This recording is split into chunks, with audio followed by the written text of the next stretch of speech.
Hello, I'm Adrian, and today we're taking a look at Supergirl's fighting style in her TV show. The character of Supergirl was created way back in 1959, but only recently got a TV show. It deals with the trials and tribulations of being a superhero, as well as trying to find her own place in the world outside of her superhero identity. In order to avoid spoilers, I will reveal as little of the plot as possible, and will only be analyzing her fighting style based on the fights she has had in the first season of Supergirl and not the second season.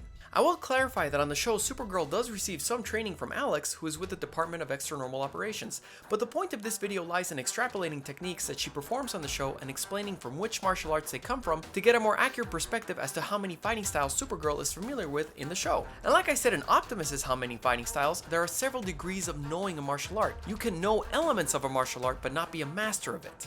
Without further ado, how many fighting styles does Supergirl know in her TV show? Before we get into the nuts and bolts of her fighting style, we must first address one of her awesome superpowers, heat vision. She's essentially capable of generating lasers out of her eyes just like her cousin Superman, and can direct the beam as well as the intensity of the laser depending on her concentration.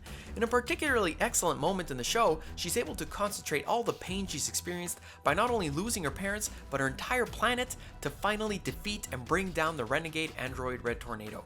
She also uses her heat vision on several other foes with varying degrees of success. Since human beings aren't capable of doing this in real life, the closest we can come to this is firing weapons, as that is essentially what she's doing, firing a laser beam from her eye. And for that skill, we turn to action shooting. Action shooting is a category within sports shooting which places great emphasis on movement and speed as well as precision. Although Supergirl does mostly remain stationary when firing her laser beam, she does need to be able to shoot perfectly while on the move or while being attacked, as her enemies will never give her an extra second to line up the perfect shot. Moving on to her hand-to-hand skills, we begin with perhaps her most used technique by far, the good old punch. As I've explained several times on Fight Scene Breakdown, there are a myriad of ways to deliver a punch, from the rapid-fire manner in Wing Chun Kung Fu, to the more traditional punching seen in martial arts like karate and taekwondo, to the brutally devastating hits seen in boxing.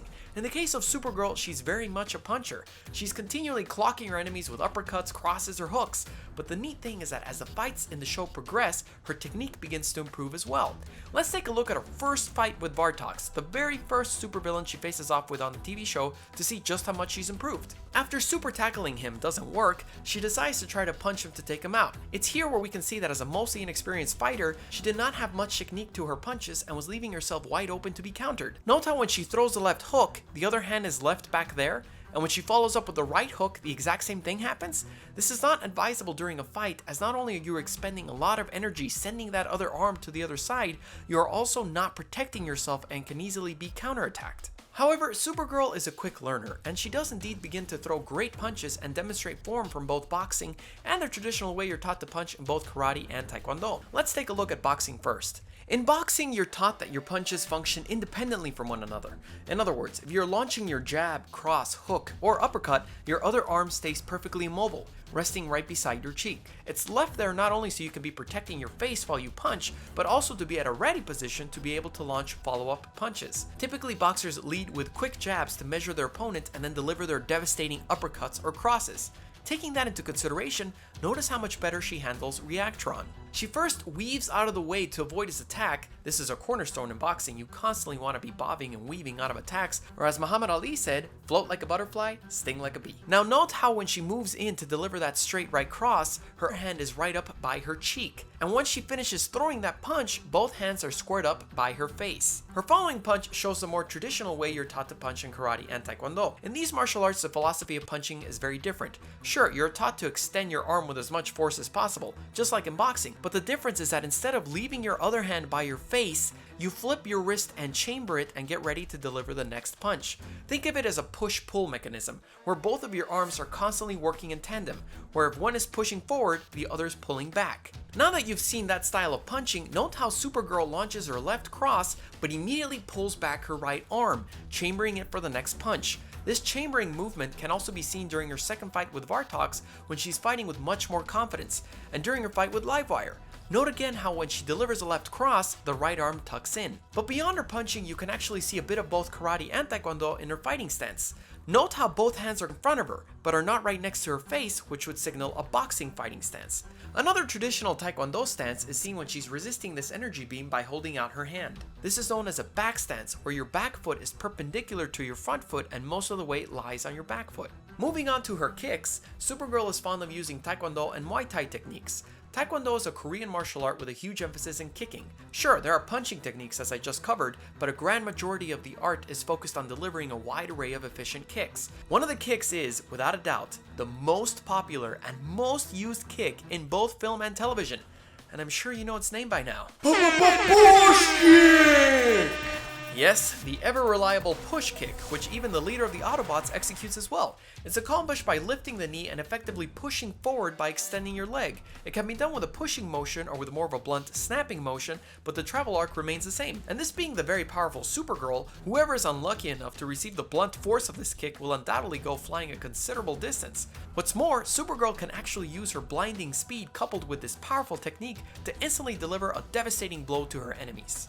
Besides using the ever-popular push kick, she also uses the side kick. The side kick is an extraordinarily powerful kick where you pull in your leg and extend with as much force as possible, striking with the heel of your foot. And since we're talking about Supergirl, she's able to deliver these techniques while in the air, as she does right here with her flying side kick, which does retain several of the same principles, but most of the impact relies on the momentum of your jump rather than the snap of your leg. Supergirl is also a fan of using Muay Thai's devastating knees. Muay Thai is a martial art which favors brutal close quarters techniques. Elbows and knees are absolutely critical to Muay Thai, and they are part of what is known as the art of 8 limbs, since you also use them in your fighting arsenal besides your traditional punches and kicks. Elbows and knees are best suited for close quarters attacks as you don't need to extend your whole arm or leg. Returning to Supergirl, she doesn't like to use elbows, but she employs its knee strikes. Take a look at this great left knee strike right here. An important principle of this technique is to drive that knee in with as much force as possible. Supergirl also uses pro wrestling's most famous technique, the drop kick, wherein you launch your body and kick your opponent with both your legs while taking a fall yourself. But the unique element here is that since she can fly, this makes it an extremely effective technique with practically no downside, as not only can she start the technique from mid-air foregoing the need to jump, she doesn't have to fall down after delivering it, relying on her power of flight to keep her airborne and stabilized. And of course, she can deliver it with enough strength to send a man flying into a truck, go through the truck and crash into concrete, and still slide a considerable distance after that. A technique that can be attributed to several martial arts is a headbutt, where you essentially use your skull as a striking weapon. But considering she has already shown a technique from professional wrestling, I'll go ahead and attribute it to that style, as headbutts do show up in pro wrestling from time to time. During her battle with General Astra, she actually uses an incredibly common judo throw where you use your opponent's arm to flip them up and over you. But due to her overwhelming strength, she's able to flip her right over her and send her sailing into another area entirely. The neat thing about this particular move is that she remembers her training with Alex and how she said, when you're fighting an opponent, use their strength against them. And therein lies the key philosophy behind the martial art of judo.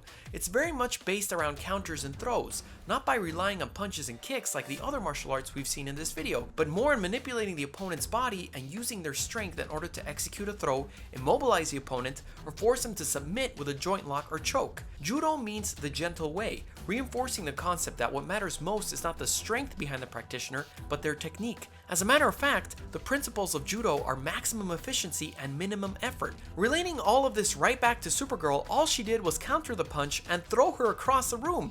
Yet this one move is the one which essentially ended her fight and was more effective than her heat vision or her punches. So in conclusion, how many fighting styles does Supergirl know? They are action shooting, boxing, karate, taekwondo, Muay Thai, pro wrestling, and judo, which brings her grand total to 7 fighting styles. What other characters would you like to see me break down in terms of their fighting styles? Let me know in the comments below, and be sure to subscribe, and you can follow me on my Twitter, Instagram, and brand new Facebook fan page, Godzillarex, to be notified when another new episode premieres. It would also be great if you could join my Patreon to get access to cool behind the scenes stuff and a bunch of other rewards. See you next time.